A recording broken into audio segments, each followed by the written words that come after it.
Hello brothers and sisters, welcome back again sa ating sharing for bread of God. In the name of the Father, and to the Son, and to the Holy Spirit. Amen. Lord, napapasalamat ako sa iyo sa pagkakataon na ito. Nayari ako nagnilay-nilay sa pagbasa sa Bible at aking hiningi sa iyo ang message ngayong araw. Lord, maraming salamat sa iyong ibinigay sa akin na nakalaan na ngayong araw. Ito yung mensahe para sa akin at aking naunawaan. At ako'y nagpapasalamat sa iyo dahil ang mensahe na ibinigay mo sa akin nagbibigay ng lakas sa aking sarili, sa aking panampalataya at sa aking pagtitiwala sa iyo at naging isang refleksyon sa buhay ko dito sa mundo. Maraming salamat, Panginoon. Okay, brothers and sisters, today ibabagi ko sa inyo ang 2 Hari chapter 20 verse 4. Ito siya ay hiningi ko kasi ngayong araw yung hindi magandang panahon, umuulan-ulan. So ako'y nakaupo lamang sa isang tabi at nagatingin ng kung anong makikita natin sa cellphone, no? Ngunit iniisip ko parang nabuboring ako sa buhay. Kaya sabi ko, kinuha ko ang aking Bible. Sabi ko, Lord, bigyan mo ako ng mensahe ngayon upang magkaroon ako ng lakas ngayong araw. So kapatid, napakaganda ang mensahe na aking nababasa ngayong araw. So pagpikit ko ng aking mata, aking hiningi, nabigyan ako ng mensahe. So pagdilat ko ng aking mata, ako'y nakatuon doon sa kung saan sa pagdilat ng aking mata dito sa 2 Hari chapter 20 verse 4. Ito ay isang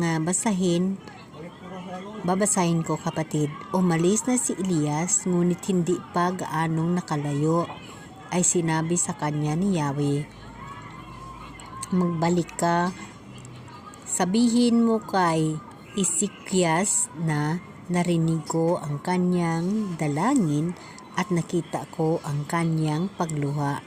Kaya papagalingin ko na siya sa ika-3 araw, makapasok na siya sa templo. So ito guys, napakaganda itong istorya, Kaya nga ako'y nagiging interesado at kumbaga nagiging reflection sa buhay ko during the time na ako'y nagkasakit, Dahil na basahin natin ito sa chapter 1. Ang binasa ko ay sa chapter 4 tungkol ito kay Ezekias, So dito sa chapter 1, basahin natin kung bakit na binigyan ng panibagong buhay si Ezekias dahil sa kanyang panampalataya, Ganito ang sinabi ng Panginoon, Nagkasakit si Ezekias. Nang panahong iyon, si Haring Ezekias ay nagkasakit ng malubha. Dinalaw siya ni Propeta Isaias at sinabi sa kanya, ay pinasasabi ni Yahweh na ihanda mo na ang iyong sambayanan pagkat malapit ka nang mamatay. Hindi ka na gagaling sa sakit mong iyan. So, diba, napaka-sad na kumbaga si Jesus na mismo nagsasabi, nag-utos na si Jesus na mamamatay ka na, Pero alam nyo ba na kahit ganun pang utos ng mahal na Diyos, pag tayo na ng palataya at nagtitiwala sa Kanya, iiyakan na natin si Jesus, hingian natin ng tulong, talagang bibigay ang mahal na Diyos para mga magulang natin, na kahit ano pa, bibigay at bibigay sila. Ganyan ang mahal na Diyos. So ipagpatuloy natin. Bumaling si Haring Ezekias sa harap ng dingding at nanalangin, kahabagan mo ako, Yahweh, yamang ako'y namuhay ng tapat sa iyo, buong puso kong ginawa ang lahat ng bagay ayon sa iyong kalooban. At nagpatuloy siya sa matinding kalungkutan, Kumbaga nanalangin siya. Iniyakan niya, ganun ho ang buhay. Ganun ho ang reflection sa buhay ko during the time na ako'y nagkasakit.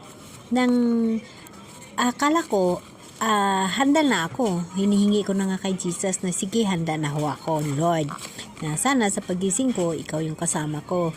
Ngunit dumarating sa puso ko na sana, Lord, bigyan mo pa ako ng pagkakataon. At hindi lang sana, talagang hiningi ko sa Kanya na bigyan ako ng pagkakataon upang makahanda ako sa pagsalubong sa Kanya, upang magkaroon ako ng lakas ng loob at kagaya nito sa panampalataya ko at pag-aralan pa kung anong dapat kong gagawin upang makapasok ako sa kaharian ng Diyos or sa bagong lupa at bagong langit na Kanyang inihanda. No? So kumbaga si Ezekias ay nanalangin ng tapat at iyon ang nakita ng mahal na Diyos sa kanya. No? Dahil hindi pa nakaalis si Isias na nagsabi sa kanya na maghanda na siya, pinabalik siya ng mahal nga Diyos. No? Pinabalik siya. No?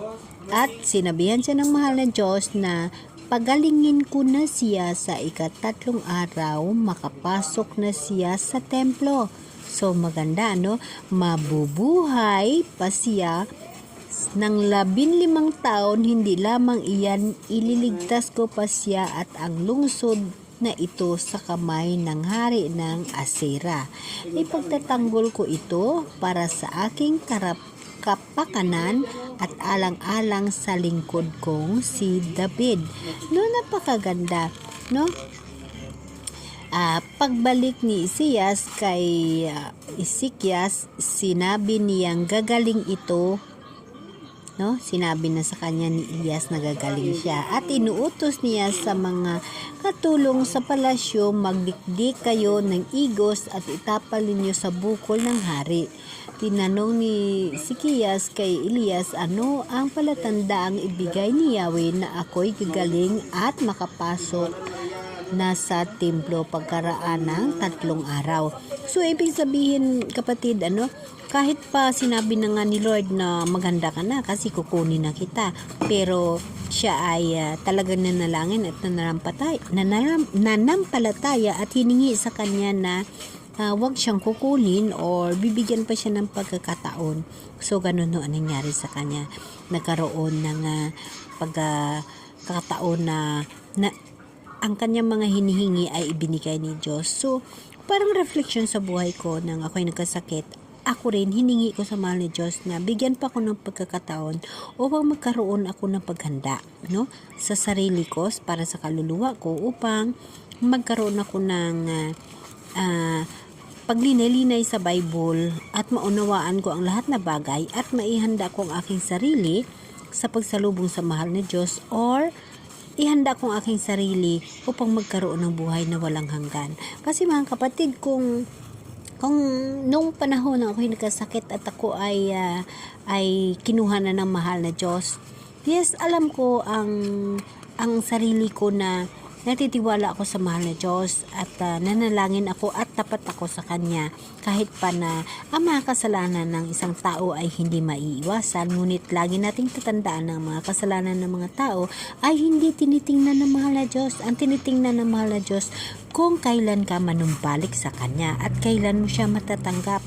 So kung nung panahon na yun ko ako'y kinuha ng mahal na Diyos, yung aking pangarap na magkaroon ng buhay na walang hanggan, akin man masabi na siguro pasado na ako, parang ganon, pasado na ako, ngunit mayroon pa akong pangarap.